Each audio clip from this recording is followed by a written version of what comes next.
Hi, everybody. Welcome. It's morning for you all. I'm sitting in Florida, sunny Florida, so it's 3 hours later for me, but I'm Naomi Boyer, Executive Director for Digital Transformation at Education Design Lab. I am absolutely thrilled to be here today with you, with such amazing superstars, and share a little bit about the lab, our work, and how we see the future of micro-credentials contributing to the future of work. Next slide, please. The lab is a national nonprofit organization that tackles wicked problems alongside our education and employer partners to identify models that lead to the future of work. It is with an intentional equity lens that we co-design, test, and build prototypes to address the major issues of affordability, relevance, portability, and visibility. And I'm going to focus today a little bit on the visibility, and thank you to those of you in the chat that were talking about the need to have employers at the table while we co-design, but also being learner-centric. So the numbers on this slide are not static. We've been growing significantly over the last few years, and we use human-centered design thinking, or as I like to say, learner-earner-centered design thinking. And the lab has as our foundational methodology, and we focus on the new majority learner. Who's the new majority learner? These are the folks that higher ed was not designed for, yet make up about 75% of those who are currently enrolled in post-secondary education. Next slide, please. So the lab recently released a paper called Skills Visibility, Why and How a Skills-Based Economy Can Be More Equitable. And it explores the development of the skills ecosystem. The lab believes it's a moral imperative, yes, a moral imperative to enhance visibility in ways to further the conversation and, most importantly, increase equitable hiring practices. And we envision a skills-based economy where learner earners are digitally visible with equitable opportunities to obtain meaningful work and sustaining wages. And I'm going to stick in chat the link to this recently released paper that may be of interest to you. Next slide, please.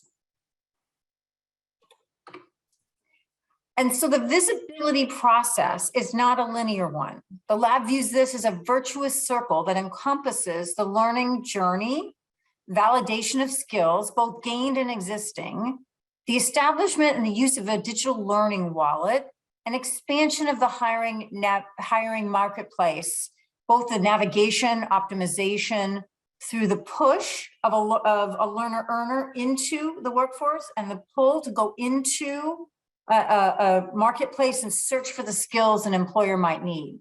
Something I'll point out is that visibility encompasses learning, the learner, and visibility of the marketplace opportunities to the learner so that they have more career opportunities that they may not have previously explored. Next slide, please. To get to this reality, the lab has identified 6 design criteria, and I would attest that this is the future of alternative credentials or micro-credentials.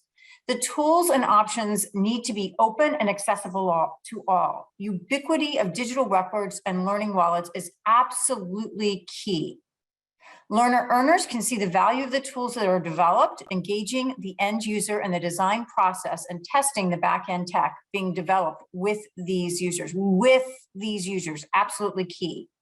Employers can see the value of skills-based hiring and can mitigate biases in the systems. We're hinting on that in our chat notes.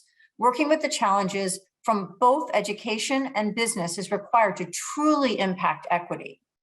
Employers and learning providers must work together. Here's the tech component. Units of learning, competencies demonstrated, must be able to be managed by learner earners, discoverable by others, and portable to follow the learner earner, spanning organizational boundaries over time in ways that are safe, can be trusted and protected. And finally, providing guardrails, guides, and assistance over time to empower learner earners beyond compliance to facilitate agency over the journey is foundational and really important. And you'll notice on some of these slides, there's an L, learner, it's hard to pronounce, but it's really symbolizing learner earner when you hear me say that. So the lab has 9 cross-domain durable 21st century skills. Some of you may have seen them before, and these are in digital micro-credential form. And they serve as an example of how alternative credentials can help to shape the future of education by responding to the in-demand competencies requested by employers. And given the limited time, I'm not going to go into detail here. This is, I like to call my skills metro map. But it supports the 9 digital micro-credentials. And this visual illustrates the intersections. I'm sorry, yes, I'm a couple slides ahead. I apologize. I'm speaking and I'm not following the slides on the screen. This is the skills metro map. And it shows the intersection between the competencies and the different skills. And just so you have a moment to look at it, because I was talking and not asking for the slides to be switched, you can see the 9 digital micro-credentials that I was mentioning, the initiative, resilience, intercultural fluency. These are the competencies that we believe are durable and cross-domain over time. And if you'd like me to go more information about this framework, please do contact me. I'll send you some information. And for those of you that are asking, yes, we do have ways of assessing these critical competencies in a variety of employer-informed, performance-based rigorous assessments. Next slide, please. And the competency framework associated with the digital micro-credentials for the 21st century skills is operationalized by the lab in 2 ways. Through the learning experience, but then also through the validation, capture, and visibility of existing skills. I encourage all of us to think about how we document all skills, whether they be gained via lived, workplace, or learned experiences. For more information, I'm going to drop another link in chat. This is our microsite on a project called X Credit that may be of interest to you. And this is how we are working on validating lived experiences and skills to be able to award the digital micro-credentials, so that those micro-credentials can then help inform and make an individual visible in that digital marketplace. And thank you. I'm going to turn it over to the next person. Thank you so much, Naomi. That was fantastic. I'm going to pull up Katie next. Thank you. So great to meet those of you who I haven't met already. I'm really grateful to be here. So I came to Credly by way of an intersecting interest in higher education, where I worked previously, and blockchain technology.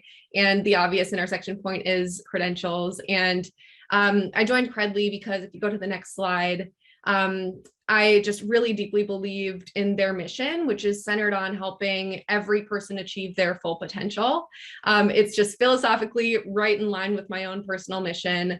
At Credly, I deliver essentially credentialing consulting. And actually, we've talked about IBM as a standout employer. My counterpart on the Credly professional service team is Jim Daniels, who created and led IBM's program for quite some time.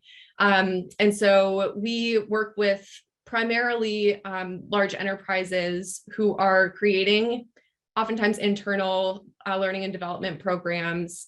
And so when we talk about, and you can go to the next few slides, just go ahead and scan through those next couple. I think everyone's probably familiar with Credly. And go ahead and go to the 2 slides forward. I'll just land here for the rest of my chat.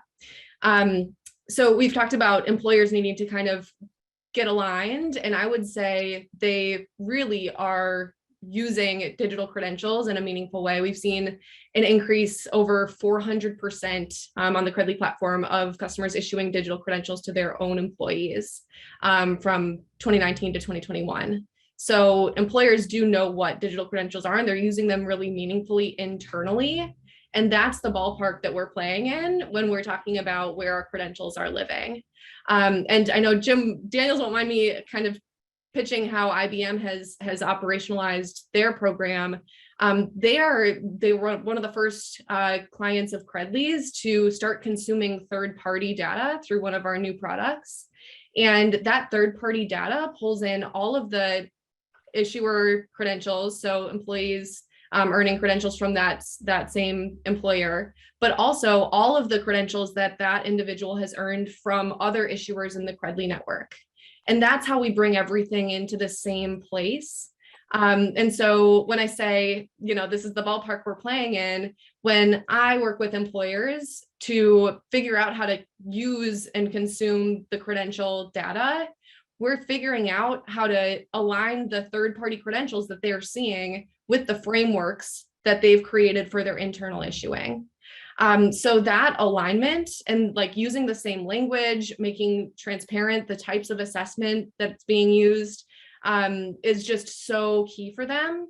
And there are a couple of ways that I've seen that partnership and that alignment work really well that I just want to kind of shout out. One of the folks that I worked with was East Stroudsburg University, and they actually started with their hospitality program, creating a micro-credentialing pathway. And they sat down with their industry advisory board and showed them the credentials, literally pulled them up on the page and said, is this what you're all looking for? And so they're not speaking macro level, what key skills are you looking for employers? They're talking to specific employers in a particular industry. This is not new. Every college university has that industry advisory board. But the way that they're engaging them, specifically looking at the credentials, gets that employer bought into when they see that credential on a candidate's resume, they're going to understand it and trust it because they were at the table helping create it. So I'll just kind of flag that as like one really meaningful way that I've seen work well with getting that employer buy-in. But I think another really meaningful way is to think about we've talked about the hiring, like the HR team being a key stakeholder. And certainly on the front end of that human capital life cycle, the hiring process, that's the key stakeholder there. But there's this whole life cycle of development and deployment where it's the manager and the basically project managers who need to understand the credential data and what to do with them.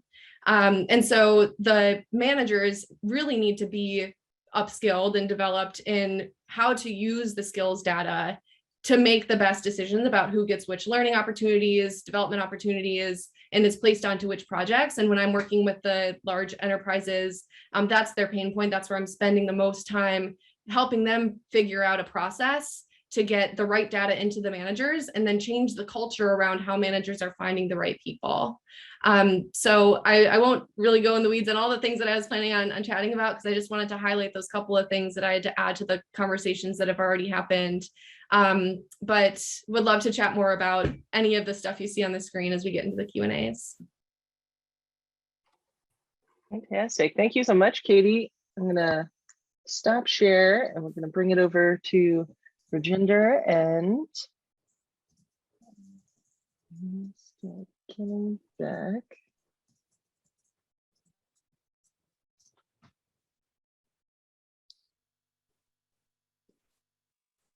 Well, while I'm figuring out the tech of showing this one, Noah, do you want to go? You don't have slides, right?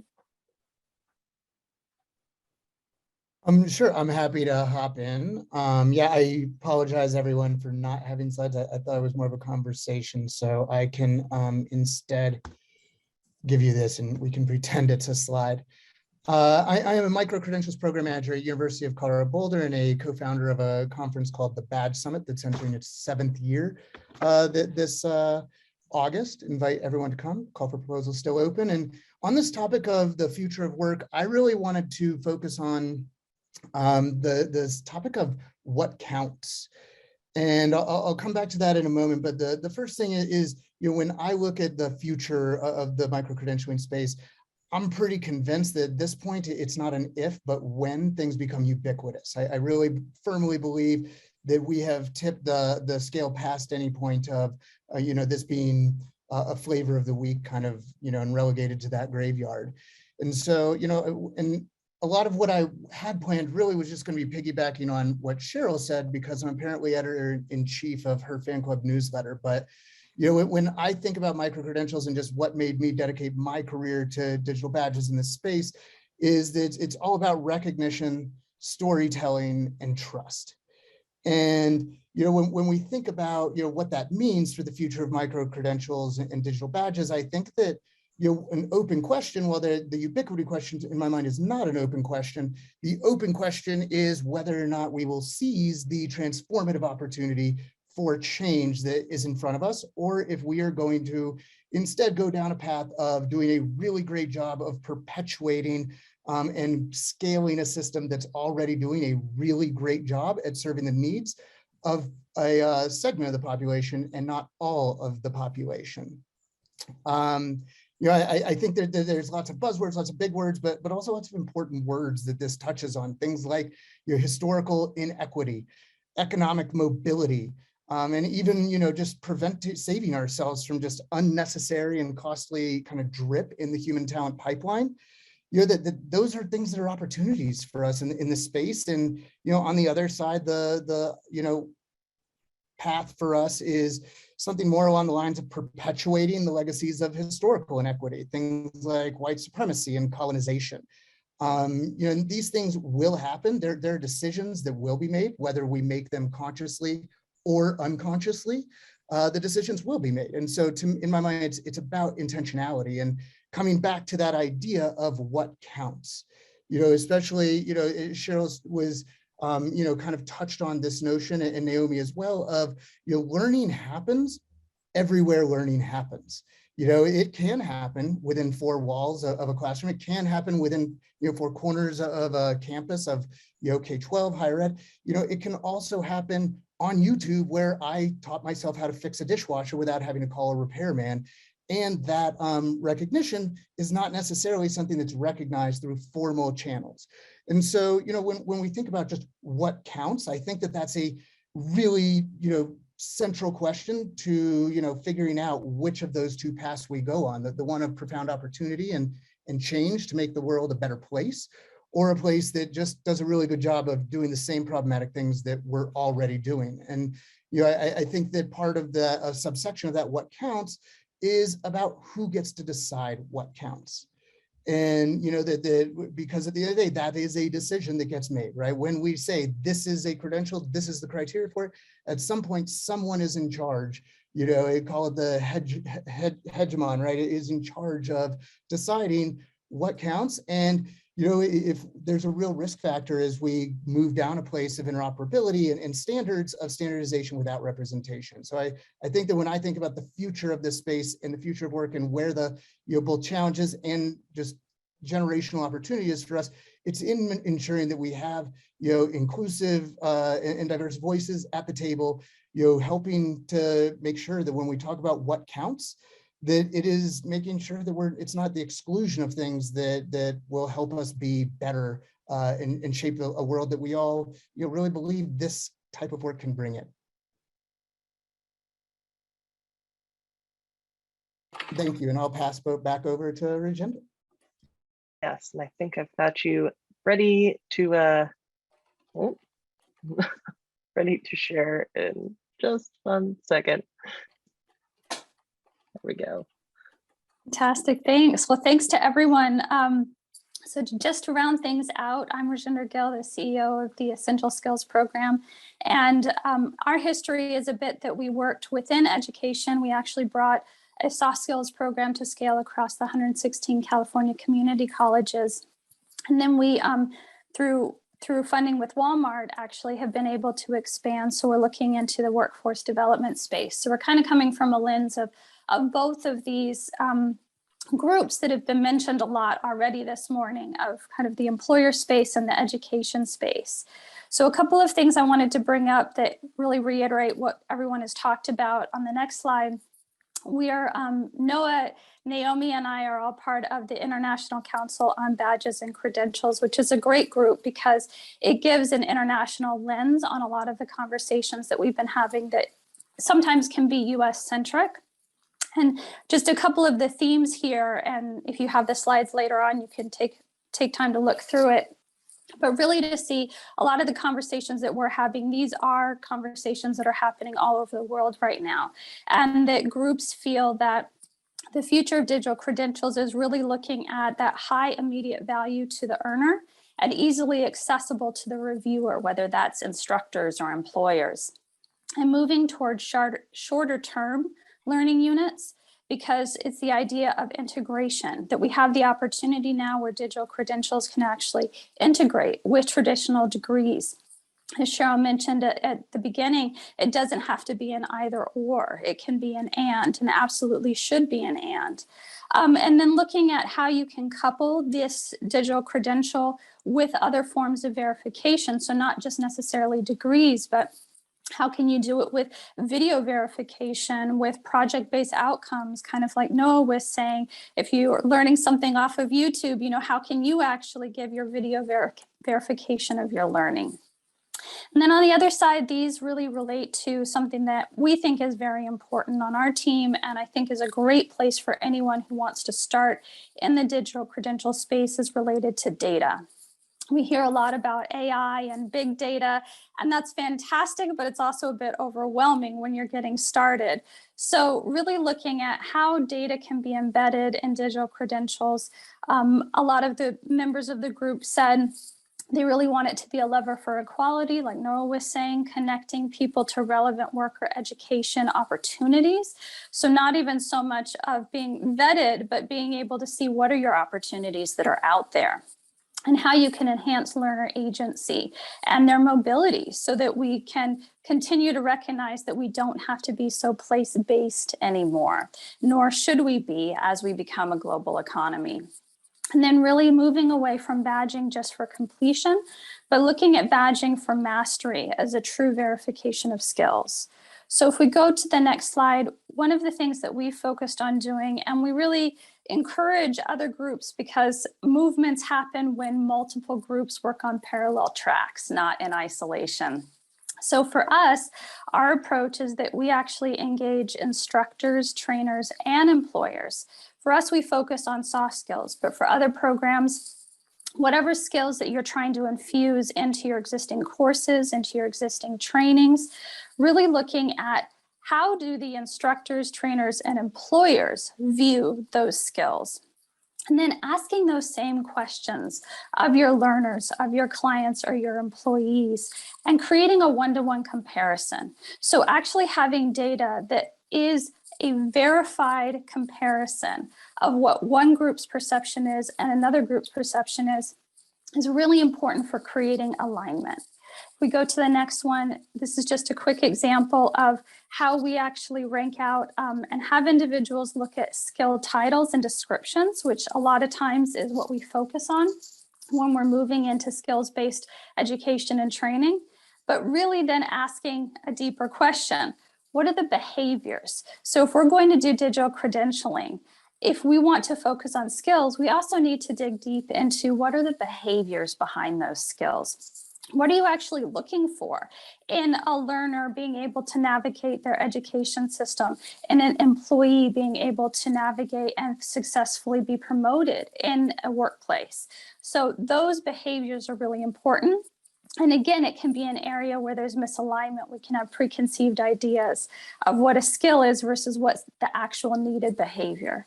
So if we look at the next slide, really this gets into what is the importance of data when we're looking at digital credentials.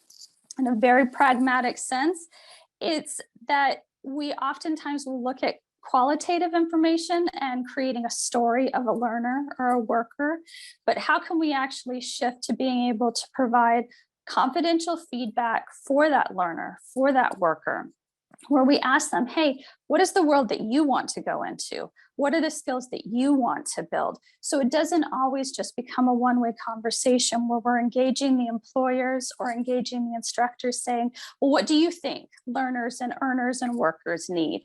But having both of those groups in the conversation, collecting the data in real time. And this can even mean that when you're convening your industry boards or your advisory groups, you do real-time data polls, have someone on their smartphone answering a set of questions and put them up transparently so you can see these different groups' responses. It really allows you to do a one-to-one comparison. And from that, you actually build your digital credentials. That's how you revamp your coursework. That's how you revamp your trainings.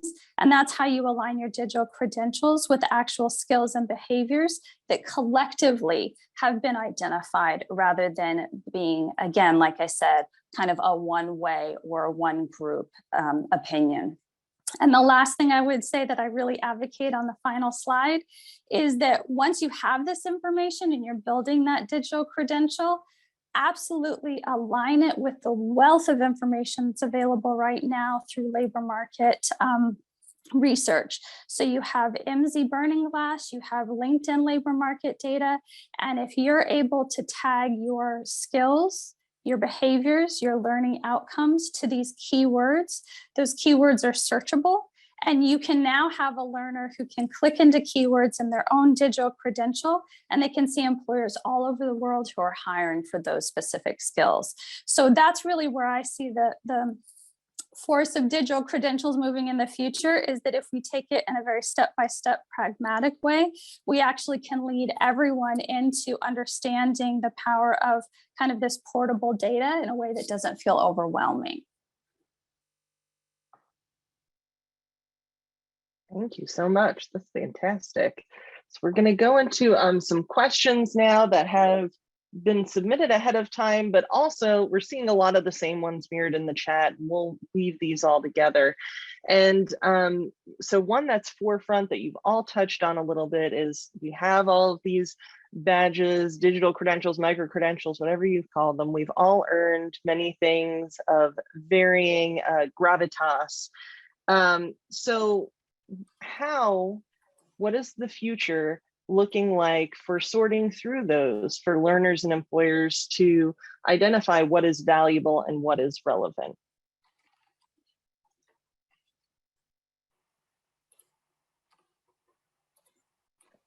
And Naomi, you're off mute, so I'm going to call on you first. Oh, I got the teacher call. All right. Well, you know, I'm just gonna kind of be transparent and say it as it is. You've heard this phrase from many people. It's the wild, wild west out there, right? We've got over 1 million credentials and credential engines, some of those representing digital micro credentials and others more traditional degrees. And at this point, we don't necessarily have the quality standards that say micro credentials that meet this standard are then of a quality and have some more level of value out there in the marketplace. And so I think this is one that we have to work through, because I think it is a confusing space. If every educational institution creates their own digital micro credentials, and you're going into a community with multiple higher ed institutions, your employers are going to be overwhelmed in knowing what these things mean. So I think this is an area that we really do have a lot of work as a community to do together. I'll bump to Noah next, and then Katie. Yeah, just quickly, you know, and Cheryl mentioned this notion of trust as a value proposition, you know, that Naomi mentioned this value piece. And for me, I think that one of the pieces to the right answer to the question is asking ourselves and our designers and our stakeholders, who's the audience for this, and what about this, you know, will they care about, right? We don't want it to be a guessing game for a hiring manager to say, why should I care about this? And, you know, I think there's great examples that, you know, both in the kind of white collar spaces that we've been talking about, but also, you know, in other spaces, like I know in Katie's clients, the National Hardwood Flooring Association, you know, they have these badges that the hardwood floor installers are, you know, earning. And I have a friend who sells, you know, adhesive for hardwood flooring. He travels the country, and I asked him, is this a legit thing they're talking about? He's like, you have no idea. I go on these job sites, these big burly guys, they might not have a high school degree. They cannot wait to break out their phone and show me, you know, their digital badge credentials to show, you know, to demonstrate the competencies that they've learned. And so I think that really thinking about, you know, who cares, who do we need to care, and have we done enough for them to care is a big part of the right answer to that question. Katie? Yeah, and I would also say that like today's learners have so many different goals. And if we're judging all credentials on the basis of the same outcomes, that's not a fair playing field for the credentialing industry, because I could be leading a program that helps upskill a certain, you know, population of folks into a new future resistant role, that program might not work for, college students who are looking for foundational knowledge and skills related to that industry.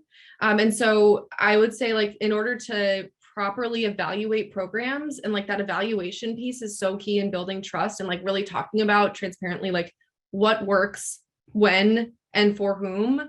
Like if we're not all talking about the outcomes in the same way, in terms of this credential helped me get a raise, get a promotion, get a new job, enter the labor market for the first time, pivot to a new career, feel more confident in my current job. Like all of these things are equally valuable to the individuals who are pursuing these credentials. And so if I come in with a certain goal, I need to be able to sort through the marketplace of credentials and say, this looks like people who are like me are achieving the success that I want to achieve. I'm going to pursue this one instead of this other credential on the same topic. And I think we need to just be more open with each other around the outcomes of our program so that we can be more fair in like passing the learners through the correct channels. Absolutely. Virginia, did you want to weigh in on this topic? Yeah, I think kind of to sum up some of things that others have said, but one of the opportunities we have here is to be able to collect the digital credentials in a way that actually has the immediate value. So whether that's a pathway or a learner employment record, I think it's really important to be able to have something that kind of almost unlocks for the learner earner. And I'll just use the example in California that we had the digital credentials that were associated with the 21st century skills or the soft skills. And they actually unlock the initial opportunity to apply for jobs through CalHR, which is the human resources centralized organization for all of California. So if you collected enough of the badges, you actually were able to pass the first level of being able to put in your application for a state job. I think those are things that really build trust because it shows that if you collect a certain set of badges or digital credentials, you actually have the opportunity to then put in applications at specific locations. And that's a win-win for everyone. That's fantastic. And watching the time, we're going to have one more question. So I'm going to lob a big one out there. You've seen the conversations and participating in the conversations in the chat. So you can customize your answer as you see fit. So what do you see that gives you hope for the future of credentialing?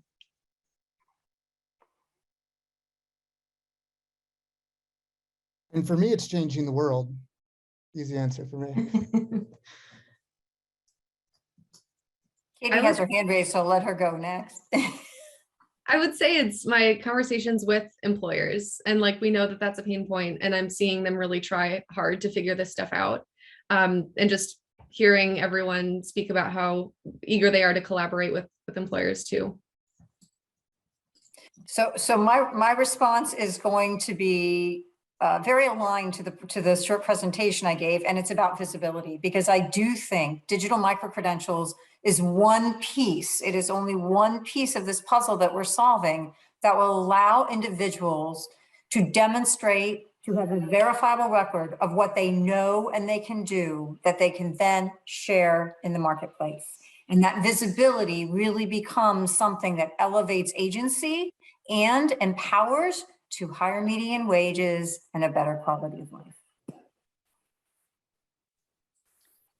I'd say one of the things that gives me hope is knowing that these conversations are not just happening in one geography, but knowing that they're happening all over the world and also happening with different groups as well. So it's not just the C-suite. It's not just administrators and institutions. It's that this is happening in multiple locations. And that's really how movements happen, is when it happens not in isolation.